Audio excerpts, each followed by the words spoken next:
বুধবার বেলা 12টা নাগাদ কোচবিহারের তোরসা নদীতে প্রবল জলস্তর বেড়ে যাওয়ায় ফাঁসিঘাট এলাকা পরিদর্শনে এসে সেখানকার বাসিন্দাদের খোঁজখবর নিলেন কোচবিহার পৌরসভার চেয়ারম্যান রবীন্দ্রনাথ ঘোষ।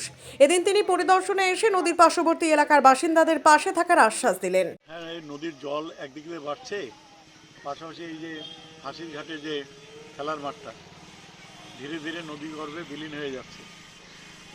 আমরা তো 2 বছর আগে থেকেই ইরিগেশন ডিপার্টমেন্টকে অনুরোধ করেছিলাম যে এই বাঁধটা দিয়ে এলাকাটা বাঁচানোর ব্যবস্থা করতে।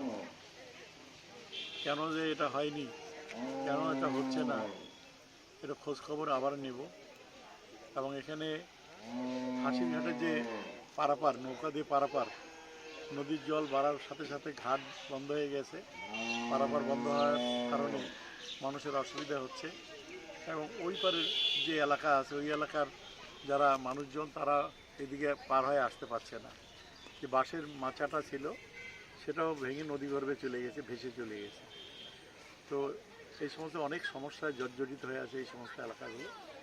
এটা একটু দেখতে হবে কীভাবে এই সমস্ত পৌরসভার থেকে কি প্রিকশন নেওয়া হবে আর কি? পৌরসভার তো ক্ষমতা নাই, বাঁধ দেওয়ার তো ক্ষমতা নাই, না এটা ইরিগেশন ডিপার্টমেন্টের ব্যাপার। নদী বাঁধটা সবসময় ইরিগেশন ডিপার্টমেন্ট করে থাকে। এটা একটা বড় ফান্ডেরও দরকার হয়। আমি আজকেই ইরিগেশন ডিপার্টমেন্টকে এই ব্যাপারে ওদের দৃষ্টি আকর্ষণ করব।